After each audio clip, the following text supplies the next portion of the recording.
What's going on? It's Kevin Kenny, and welcome to a brand new edition of the Build series here live in New York City today. And our guest on the program right now, coming out in just a little bit, is an amazing artist, writer, producer who has made hits with the likes of Usher, Lil Wayne, Jamie Foxx, and Beyonce. He's doing some very cool things in 2018 with Rico Love Presents. Mr. Rico Love, what's going on, man? What's up, what's up, what's up? Thank you very much for stopping by. And I am excited to talk to you because, you know, it's funny, when a guest comes on the show, you usually get a really short bio on them, just, you know, some fast, quick stats on them, whatever. With you, there's like 4 because you're so multidimensional. You got to talk about you as an artist. You got to talk about you as a writer, as a producer, as the CEO of Division 1 Records. I'm so curious to ask you, where does that come from? That desire to not just be one thing in this industry, but to be all things, to almost be, you know, a mogul-like. I grew up admiring Puff, you know, Russell Simmons. You know, we grew up under the tutelage of guys like Andre Harrell and watching that. And I just felt like you should never limit yourself. Like, we can be everything in one, you know. It's like Tamar was talking about on the way here. Like, it's a coffee shop, but it sells tea, too, you know. It sells hot cocoa, and it sells other things. And just because I wear one hat doesn't mean that I don't see the world in different ways. So the ability to view things from different positions, that's all it is. It's just about the position in which you see whatever it is that you want to see happen. So I can see it from the position of the writer. I can see it from the position of an executive. I can see it from the position of a stylist. I can see it from the position of a A&R. You know, so it's just about being able to have those perspectives and not being afraid of failing and not being afraid of going for it and trying it and learning from each time, each go at it. You know, it's funny you start off this conversation about perspective because, you know, something that you're attributed with when talking about your talents as a songwriter is you're sort of able to, as many great songwriters can, sort of describe the indescribable, right? You're able to put into music, you know, that emotion that you may feel for a special someone, let's say on a love song, right? I think that you have to have the ability to change perspective. You know, and write from maybe a female perspective, a male perspective, you know, all those different sorts of vantage points. Would you say there is crossover between, you know, the perspectives of what you just discussed and then also songwriting? It's like a horror film, right? We can all, not many people, let's say, could to say they experienced something relatively close to the Chainsaw Massacre. But when you watch it, you put yourself there. So I don't write from the perspective of, well, I know everybody has gone through this. And I know a lot of people say that they do. Well, let's write things that we know people have gone through. Let's write something so beautiful that even if you hadn't gone through it, you experience it and it startles you just the same as a horror film or just the same as watching a movie like Scarlet Letter or watching a movie like Schindler's List or something like that that touches you. You've never experienced anything remotely close to this, but it was so vivid, it was so detailed, and the description was so right in your face that you couldn't avoid feeling something. So that's the perspective and the vantage point that I have is my ability to paint a picture from the perspective that is so strong and it's so detailed that you don't even have to have gone through it before to see it and feel like, wow, that was amazing, that was beautiful, and I think that that's the gift. When did you realize you had that gift? When did I realize? You know what? I used to write poetry as soon as I learned how to write. So I think I was like 4 or 5 years old. I started writing poetry, and I always just admired great songs. And I think that there are some people who just admire great things, and they're not intended to do them, you know. But I just felt like it was innate. I felt like it was something in me that was telling me you're supposed to create. I always wanted to be a rapper, and I started off as a rapper. And I always thought that you know, when I listen to Jay, when I listen to Big, when I listen to Mace, who you know, Mace is one of the guys who raised me, and I listened to those guys, and I just thought it's genius the way they put words together. I believe I can do it, and I actually had a gift for it. But then when you started adding those melodic sensibilities and started understanding how to make those powerful words into a melodic structure that worked for R&B and country records and whatever type of record I felt like writing at the time. It's just a gift that I think is more valuable to me, even more so than MCing, because I could paint any picture and I can have more time and space to do it. See, with a bar, you have to rap fast enough to get to this bar. When you have melody, you can kind of let that melody linger. You can have a little space and pause, and you can kind of let the in between. Sometimes the words you don't say are to mean more than the words. And when I say by that, a lot of people don't understand when I say that is if you write a first line, right? it'll be like let's so song like "Do Good" that just played. It says, "I don't satisfy you, apparently." Then you pause and it's like, wow. You get a second to think about that. Like, wow, that's the first line of the song. "I don't satisfy you, apparently." Now she's going to explain to you. So that pause is kind of like, wow. I'm kind of like, imagine if your girl walks in the house and say, "I don't satisfy you, apparently." And It's an you're like, attention grabber. what did I do? What did I do? So being able to have those gaps and those pauses gives us a benefit that a lot of times MCs may not be able to have.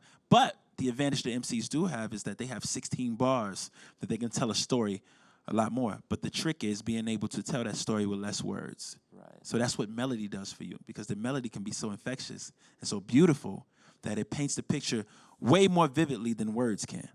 What was the first song in your lifetime that really hit you as a kid? Like the way a lot of your songs have hit fans over the years and really struck those chords. Like you talk about these emotional movies and songs kind of being movies in that sense. What was the first song that really wasn't a song you liked as a kid, but really a song that struck you? You know what? My dad was a huge Motown fan, so he taped Motown 25, and when he did that, it made me want to research Michael and the Jackson 5 and Diana Ross and the Supremes and Marvin Gaye and a lot of that. So I think the first song that I think captured my attention in that way would have had to been "Who's Loving You," Michael Jackson and the Jackson 5. I just felt like, just first of all, his voice and his tone was just, it was godly. It was just beautiful, and to have this tiny voice, but just be so big at the same time. It was small in the sense that it was a high falsetto, but it was so massive because of the strong vibrato and his ability to pack all of this passion inside of this tiny voice. And I think that passion is something you can't teach. I know people who have the most incredible voices you've ever heard, the biggest voices ever, but they couldn't hold a candle to Minnie Riperton because of how beautiful and how she painted the picture. There was so much passion and depth and despair inside of this small, tiny voice. So, yeah, I think "Who's Loving You," Michael Jackson and Jackson 5, that did it for me. Now, you didn't grow up in New York, right? I grew up in New York. I grew up in between New York and Milwaukee, Wisconsin. Okay. Yeah, Is my that where mother's- kind of, because you're talking about Uptown Records, you're Yeah. talking about Bad Boy, you're talking about My Mace. mother's from Milwaukee. My father's from here in the city. Okay. So I kind of was back and forth, and So that's where that sort of East Coast love comes from. Absolutely. I got you. Now, you broke into the game. One of the first records you ever worked on, to my understanding, is Confessions. Yes, the first song I ever wrote was a song called "Throwback." Of course. On the Confessions album. Just Blaze produced it. And that was my introduction and my transition from being a rapper to a songwriter, and then later eventually teaching myself to sing. Now, that's a hell of a start. I got to take it back just to 2004 for a second. And Usher, and because that album comes out spring, summertime, '04, there are 52 weeks in a calendar year. 29 weeks in 2004, Usher had the #1 song in America. I mean, this was like domination like we really haven't seen since. 1.4 million albums sold the first week. First week, I was going to say. I think he cleared like 600,000 the first day. We were here in New York, and he was doing a press run. And I remember being a kid running around with him. I think I was like 17, 18 years old, running around New York, doing Regis and Kelly and doing like all these different talk shows. And then I remember him getting the news that he was going to do 1.4 million. And I remember sitting there thinking to myself, wow, I had no clue what it meant for me as a songwriter. I just was so blessed to be a part of something. I felt overwhelmed to be a part of something of that magnitude. So it was an incredible body of work, and a difficult thing to be a part of, because now everything else has to compare to that. That's your first, So imagine the first basketball player you ever play against is LeBron James. You know what I mean? Yeah. Anything else after that, you're like, whoa, what is this? This is nothing compared to that. So being a part of that project was definitely difficult, because after that, you felt like, I have to do something that lives up to this. I have to figure out a way to do that. So that was like the driving force for my career, still is. Yeah. Well, I mean, you followed that up. You're making it sound like, that's in 2009. Didn't do too bad. You work on what could be my personal favorite Beyonce song of all time, which is "Sweet Dreams." Yeah, man. Off the Sasha Fierce album, of course. What was your role in that? You wrote that? You produced it? Yeah, I wrote that song. I produced it with Jim Johnson and Wayne Wilkins. And the funny thing is, we were waiting on Beyonce to get there. She was 7 hours late. And because it was a terrible storm in Miami, and her flight was circling around, and she left. We worked the first day. The first day we got in the studio, I wrote a song called "Save the Hero," and that was on the Sasha Fierce album as well. So I wrote a song called "Save the Hero." She cut that.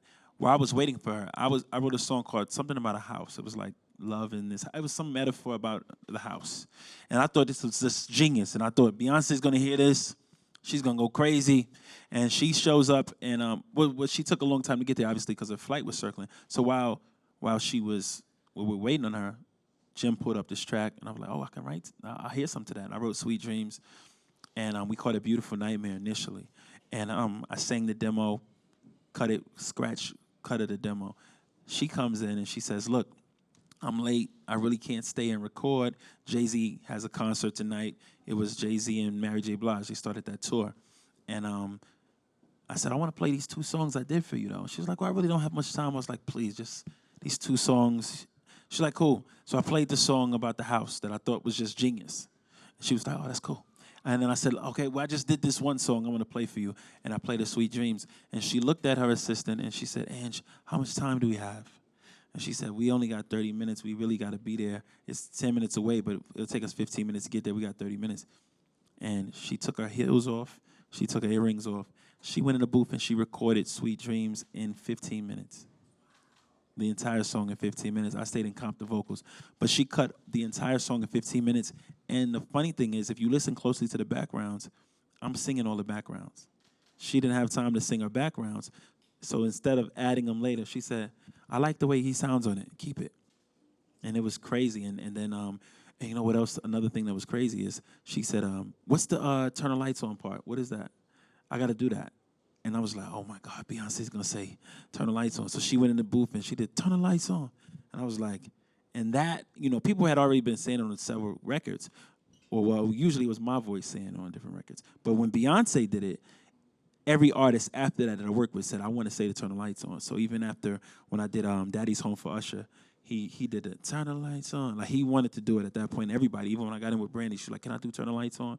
So it was cool because I think Beyonce made Turn the Lights On like more household and respected. That's how strong she is as a personality. Incredible. Mm-hmm. And I wanted to ask you because I think part of the reason I love that song, I mean, the beat is crazy. I love, of course, the songwriting on it and her vocal performance on it. But about a year later, one of my favorite mixtapes of all time, Lil Wayne puts out No Ceilings, and he flips it, and he puts Nicki. a very young Nicki Minaj on it. So for a lot of people outside of New York, that was the first song that you heard Nicki. Yeah, on a mainstream level, because a lot of mix show DJs would play the Lil Wayne Nicki version instead of the original Beyonce version. Because he kept Beyonce, I think, on the hook. Or maybe in the intro. Yeah, she did. Yeah, he kept her on the hook. She did the first verse, and then he and Nicki did the second and third verse. So when you see an artist, and you've worked with Wayne, of course, when you see an artist kind of flip a record like that of yours, what's your reaction? Is that kind of like, is that a... It just lets you know you got the hot record. Yeah. Because they only want to be in... But most times it's because you got the hot record, but sometimes it's a record that just stands out to an artist and they just think it's an incredible song and they want to be a part of it, which happens often as well. It's a compliment. Absolutely. It's their way of saying, this is I hear something to this, I want to be a part of this, and that's cool. Yeah. You know, it also boosts the record for you sometimes. Oh, for if sure. the record is performing at a medium pace, it can kind of speed up the record, especially when the record is dying down. What people don't know about Sweet Dreams is that initially it wasn't performing well, and we thought it was a total loss. And then around the world, it was like #1 in like 29 countries. And all of a sudden, it just kind of boosted up in the States, and it was exciting to see it go from a record that they had probably given up on to turning around and becoming a hit. I remember going to see Beyonce in concert, and I went backstage to talk to her, and she said, look like we might have a hit. And I was like, wow, this Beyonce talking to me like this. So it was really cool to see the record turn around. Right. So much has changed in music. You know, we're talking that about 2008, 2009, and you've sort of been around to this day, sort of witnessing all those changes. And what I do like about you and your career is you're very opinionated and you're very outspoken, and you'll comment on things. And I think you keep this this notion of greatness alive, and you really push that conversation, which I think is important, especially because somebody does have to keep that conversation alive. I'm curious. You said about a year ago, I think you were talking to the Breakfast Club, and you were saying that back in the day, 10, 15 years ago, fans used to buy into music. And nowadays, they buy more so into artists than the songs themselves, so that if they buy into you as an artist, they'll kind of just listen to whatever, they'll rock with whatever you're doing, right? So who started that? Like, when did you first see that happening? I don't know exactly who started it. I just thought, what I started seeing happening was a shift, and it started being like we're watching the look and image and feel of this particular act. And it used to be Puff pulling up in a Bentley Azure, riding backwards with Biggie, and it was like, what is that car? What is that shirt? Like, what is that? And it was like a longing to be a part of that. And then I think that the common man or kid started feeling like instead of me being ambitious enough to chase this almost unattainable seeming identity, I'm fine with making my next door neighbor famous. So, and what I mean by that is, you see artists get on stage just like this, in arenas, which is fine, I guess. But then when you look at it, you're like, wow, it's like a lack of effort. And it becomes like, if you are too well produced, if you are too made up, we don't take you as serious because we're so cool. It's like they became too cool to look at. I think Beyonce's and Usher's are last of a dying breed because Beyonce comes out full leotard, sparkles, explosions, and now other artists are coming out in hoodies and sweats, like girls, like coming out in hoodies and sweats, and that's their thing. And I'm not trying to say that they can't, but what happened was mediocrity started being more acceptable, and it started being like, oh, you look cool, you seem like you fit the role of what I'm into right now. So the song's okay, but I've convinced myself that this song is amazing when it may not necessarily be so. Now you do have those acts who fit that, and they do make incredible records, like Alyssa Cara or Troye Sivan, who don't do all the over the top glam, but they make exceptional records. So there are exceptions to that, but overall, I think the masses are leaning more towards an aesthetic as opposed to this is a brilliant record. We don't identify so much with greatness anymore. It's all about, were they jumping around and they saying this word 50 times in a row, and got tattoos on his eyeballs. It's cool to me. Fits the look. I'm riding with it. So whatever you do, just be great, and that's my only requirement. Yeah. Be great. There is a lot of pain in our community, and there's a lot of it has to be an issue with a kid who's 20 years old and does drugs all day, right? I want to hear that pain. You know what I mean? I don't feel like I want to promote anybody doing drugs, but if you are, be Kurt Cobain and tell me, I want to see how incredibly hurt you are, and maybe we could find a way to help heal, or you might help heal somebody else who's going through what you're going through. But don't just say, I get high every day. And it's like, all right, well, what else? Because that doesn't intrigue me. When I look at Janis Joplin, she was passionate. She was going through a lot. Like, you could hear the pain in the lyric in her voice, and she ultimately died of an overdose. And you look at it and say, wow, this woman was really suffering.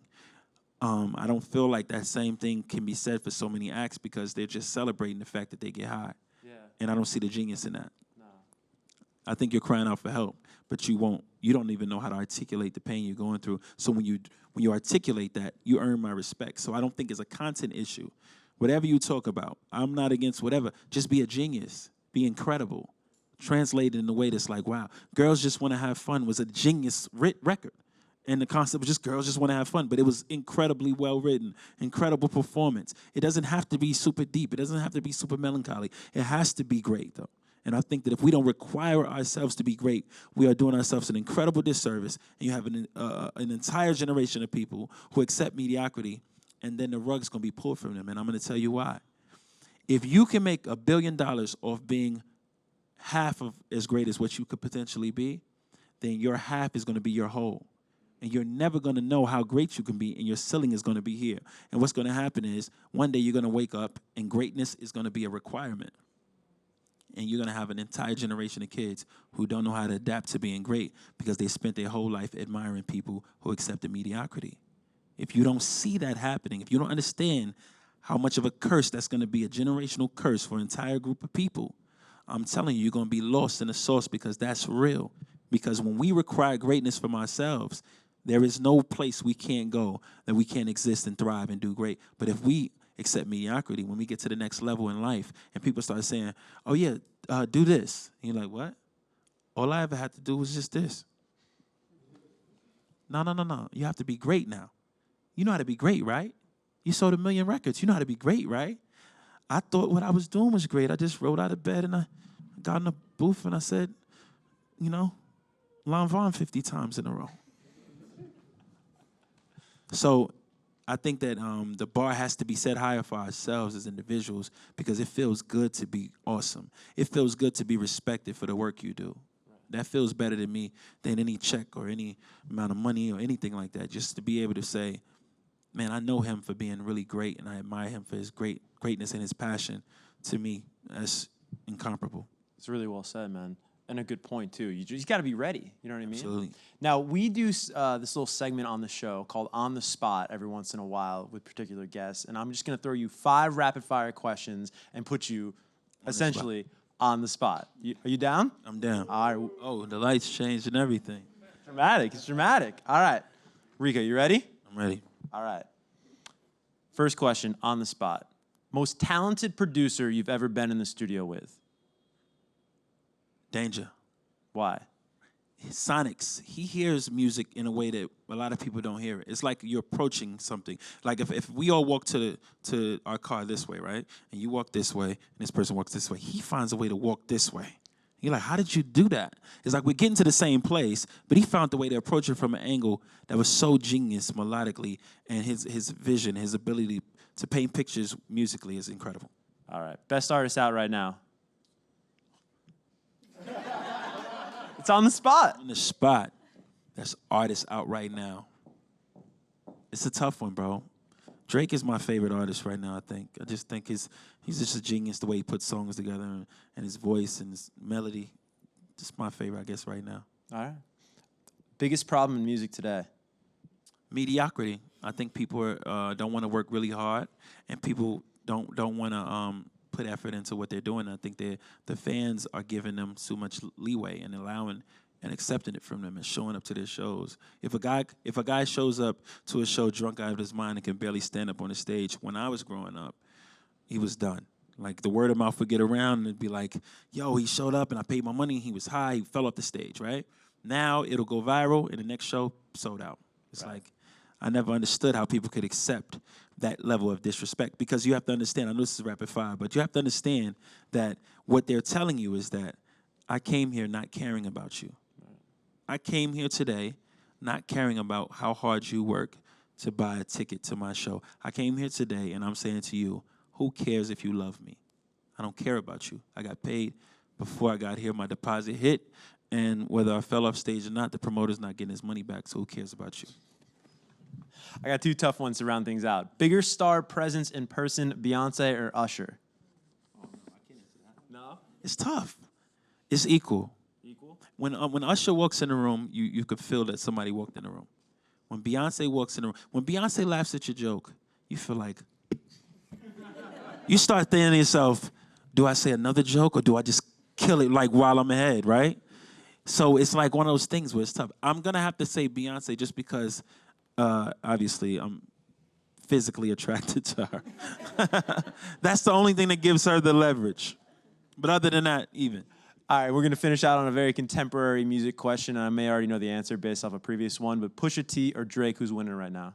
See, that's not necessarily a given, even though I love Drake. See, Push is a good friend of mine. I don't think that anyone is winning right now.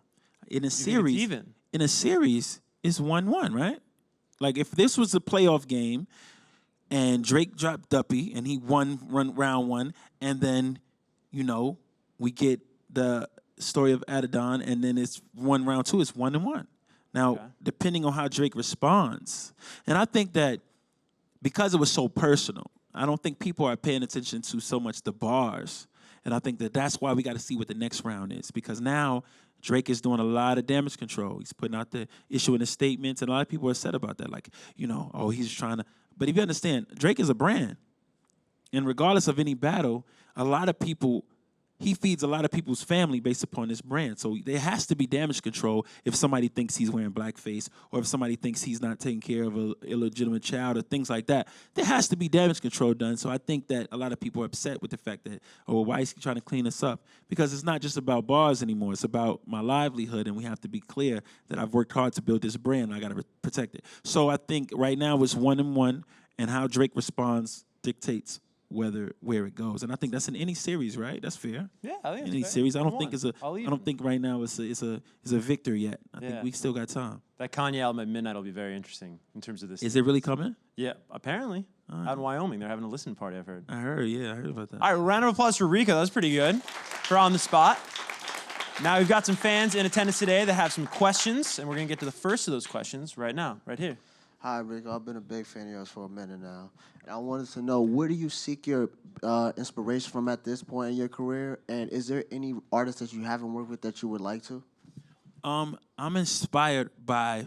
See, I think that writing a great song for me is an incredible feat, regardless of how what it does. I'm inspired by just challenging myself, and I write every single day. I'm in the studio every day. So what inspires me is everyday conversations. I pay attention to everybody. You know, I watch everybody. I like when we were coming in today. I think you were outside with a camera. Another guy asked for the selfie. It's little notes I'm jotting in my head. I pay attention to everybody in this room. I scan this room. I don't know if you guys notice it, but I don't even do it intentionally anymore at this point. But I'm paying attention to the things I say and how each person reacts, right?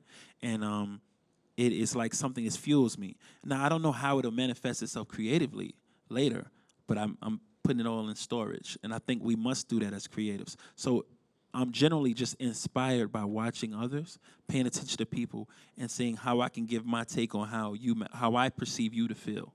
You understand what I'm saying? So I don't necessarily think I'm giving my take on how I feel about what you think. It's all about how do I think you feel.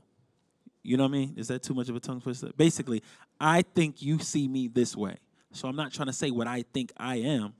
I think you see me as this. So this is where I'm going to create from the standpoint of how I think you view heartbreak, how I think you view addiction, how I think you view love and passion and things like that. So it's not one milestone that inspires me, and I think that that's why I'm able to create at the rate that I create, is because I'm inspired by people and watching them and studying them and hoping that I can get it right. If I can say something in a way that they feel like that's exactly what I was thinking, then that's genius.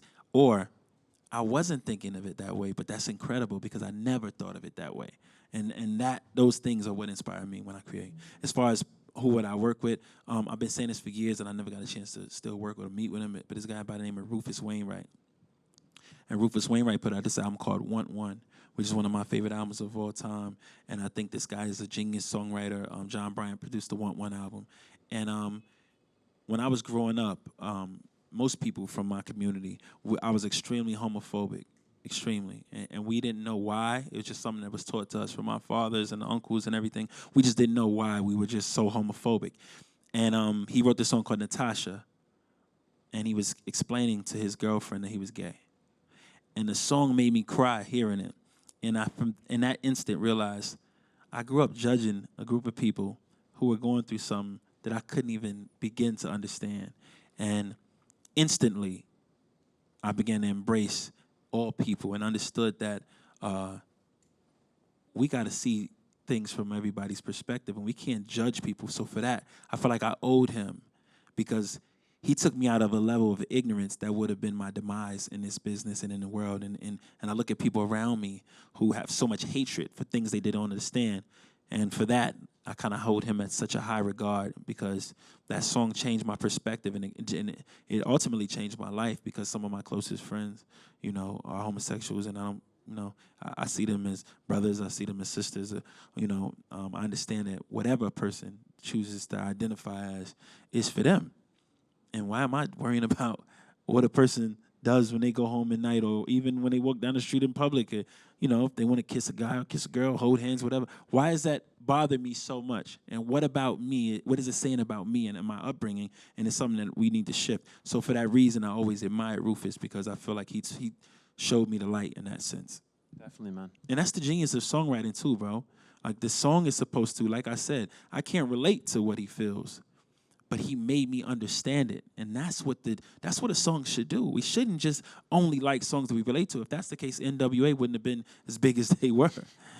You know, if that's the case, Tupac wouldn't have been as big as he was. It's because he made it so vivid, so people from the other side of town were able to say, is that really what's going on? You know, before the Rodney King situation, they were talking about police brutality, and people were looking at them like, no, it doesn't really happen like that. Yes, it does. It's serious. So I think musically, they would kind of bring us out of the darkness into the light. And for me, Rufus Wainwright would be an incredible person to work with. I feel like it would be a dream come true. Awesome, man. We have time for one more question. It'll come from back there.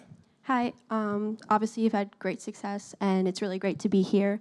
And though we can reflect on success, I think it's in failures that we learn. So I'm actually really curious to know about your best failure that kind of like maybe changed the game for you or made you see things in a different way and like rethink your life in a way. I've never been able to break an artist, and I've had 2 label deals. You know, I've gotten it wrong. And each time I attempt, I get a little bit further. I get a little bit closer. I figure out personalities. And you know, the first time I had a label, I would buy a car for my artists and put them in an apartment, right? And I realized, are you giving them too much? And now the toughest thing to do is figure out what you're going to eat and where you're going to sleep. When you feel like you got that down pat, it's like that hunger ain't the same. So I shifted that and I changed it. I said, hey, let them fend for themselves in that capacity and let me focus on building the music and they can still maintain the hunger. And then it went crazy again in the personality. Then I realized, you know what? You got to meet these people's families before you sign artists. You have to see their upbringing. You have to talk to their fathers and mothers and their sisters and brothers and see. Because if you get there and they all nuts, and you're like, oh, wow, this is what I have to look forward to when any type of, you know, bump in the road occurs. This is the type of reaction I can expect from this particular person. So the failures that I've learned from the most in trying to break an artist is just putting out, you know, doing deals and it not working out, not being able to release projects because of one issue or the other. So I think anybody who would be interested in signing to me, my biggest pitch to them is always, I've lost enough times to know what it feels like to lose, and I don't like the feeling. So you would want to be with a person who is that driven and that hell-bent on winning, because I've lost too much, and I'm a person who's won at everything I've ever done except that. So a guy like me, you want to be with him because I have so much to prove when it comes to breaking an act and developing a record company. And that's why this Rico Love Presents is an opportunity for me to say, all right, cool, I know what to do now. I got it. And I've seen it get this far.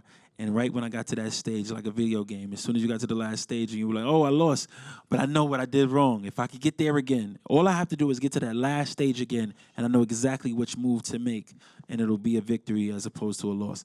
And I think that I always say that too, the failure. Don't judge me by my wins. Judge me by how I reacted to my losses, because that's the making of a man, and that shows the character. Hell yeah, great point.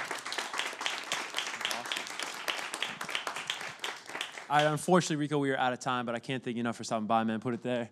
And again, Rico Love Presents. Check it out. The collection, of course, the artist Texas. Very exciting stuff going down. Also, in Texas. Anaya Lamish. Y'all look up Anaya Lamish on Instagram. It's INAYAH_LAMIS. This girl's incredible, and she's the future. She's the one I'm so passionate about developing, and I can't wait to see how you guys react to her and her music coming really soon. It's awesome, man. Thanks so much. Thanks for watching.